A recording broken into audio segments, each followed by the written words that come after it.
Praise the lord. ఒక జాలర్ని మనం చూసుకున్నట్లయితే సముద్రంలో తుఫాన్ అయినా ఏదైనా ఏ పరిస్థితి అయినా నడి సముద్రంలో తీసుకెళ్లి అతన్ని వదిలేసిన ఒడ్డుకు ఈత కొట్టుకుంటా వచ్చేయగలడు. యేసయ్య శిష్యుల్లో కూడా అటువంటి వారే ఉన్నారు. వారు చాలా ప్రొఫెషనల్స్, బాగా అనుభవం కలిగిన వారు కూడా. బైబిల్ నుంచి మనం ఒక సందర్భం చూసినట్లయితే సేనా దయ్యములు పట్టిన ఒక యవనస్తుడిని యేసయ్య విడుదల చేసేటప్పుడు ఆ దయ్యములు యేసయ్యని బతిమలాడతాయి.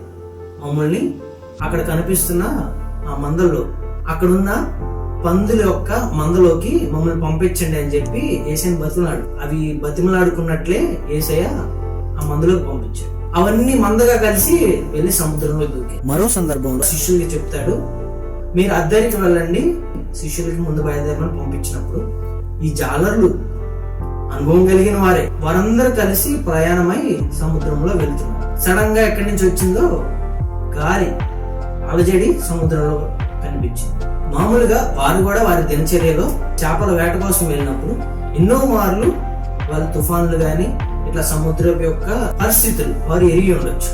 దాన్ని ఎట్లా పరిష్కరించుకోవాలో కూడా వాళ్ళకి తెలిసి ఉండొచ్చు. కానీ ఈ సమయంలో మనం చూసినట్లయితే వారు ఎంతో భయపడ్డారు.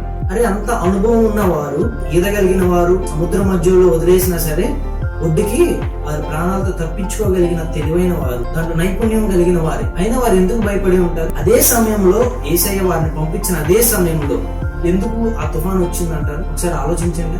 ఈ శిష్యులు అప్పుడు దాకా యేసయ్యతో ఉన్నారు, యేసయ్య చేసిన అద్భుత కార్యాలు, గొప్ప కార్యాలు చూశారు, అనేక ఆశ్చర్య కార్యాలు చూశారు.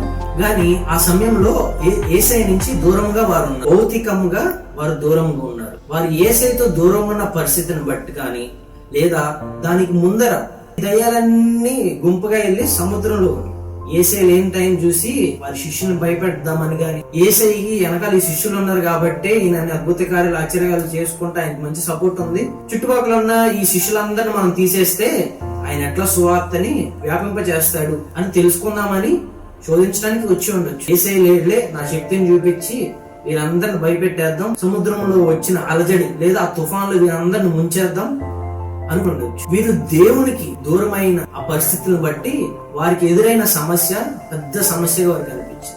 అంతకుముందు ఎన్నో మార్లు వారు తుఫానుల్ని చూసి ఉండొచ్చు. మన జీవితంలో కూడా ప్రతిరోజు మనం వెళ్తున్న పరిస్థితులు కొన్నిసార్లు మనకు చాలా భారంగాను ఒక పెద్ద సమస్యగా కనిపించవచ్చు. ఎందుకంటే ఈ శిష్యులు కూడా దేవుని నుంచి దూరమైనప్పుడు ఆ సమస్య చూసి భయపడినట్లు వారు దాంట్లో ప్రావీణ్యులే.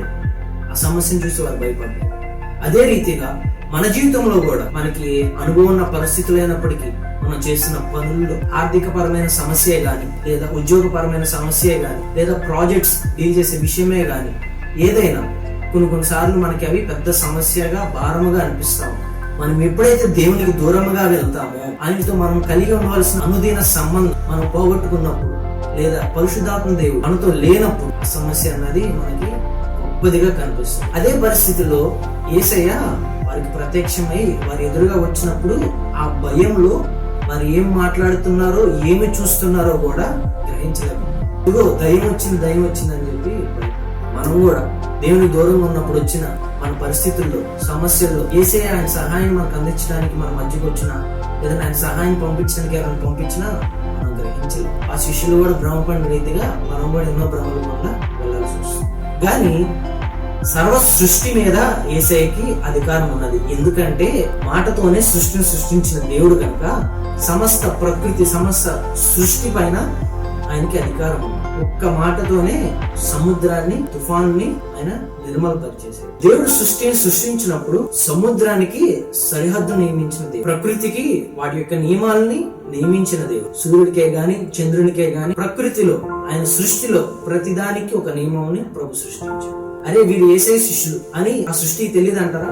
అయినా సరే సాతాను గాడు కొన్నిసార్లు మనల్ని భయపెట్టడానికి వాటిలన్నిటిని దేవుడికి వ్యతిరేకంగా తిప్పడానికి ప్రయత్నిస్తారు. లేదా దేవుడే ఆ ప్రకృతికి అనుమతించైనా ఉండాలి. ఆ శిష్యుల్లో ఎంత విశ్వాసం ఉన్నది, లేదా వారు నా పైన ఎంత విశ్వాసం ఉంచారు, ఎంత నమ్మకం ఉంచారని తెలుసుకోవాలనిపించిందేమో దేవునికి. యేసయ్య వచ్చి ఒక్క మాటతో పరిస్థితులన్నిటిని నిమ్మలం చేశాడు. అదే రీతిగా మన జీవితంలో ఉన్న ఆ పరిస్థితుల వైపు చూడుకోకుండా, ఆ శ్రమల వైపు చూడుకోకుండా, మనకు ఎదురవుతున్న తుఫాను వంటి పరిస్థితులు వాటి వైపు చూడకుండా ఆ సమస్యలో కూడా యేసయ్య వైపు మన దృష్టి నిలపగలిగితే, ఆయన తట్టు మనం తిరగగలిగితే, ఆయన వెదిగినట్లయితే ఆయన దినమెల్లా చేతులు చాపి పిలుస్తున్న దేవుడు. తప్పనిసరిగా మన పరిస్థితులను కూడా మార్చగల దేవుడు. అందుకే ఆయన ఏమైనా చేయగల దేవుడు, సమస్తమును మార్చగల దేవుడు. మనం దేంట్లో అయినా ప్రావీణ్యం అవ్వచ్చు, మనకి ఎంత నాలెడ్జ్ అయినా ఉండొచ్చు, ఎంత విజ్డమ్ అయినా ఉండొచ్చు, ఎంత స్కిల్ అయినా ఉండొచ్చు. అవేవి మనల్ని ఆ సమస్యల నుంచి విడిపించవు గాని నమ్మదగిన దేవుడు, విడుదల కలిగించే ఆ గొప్ప శక్తివంతుడైన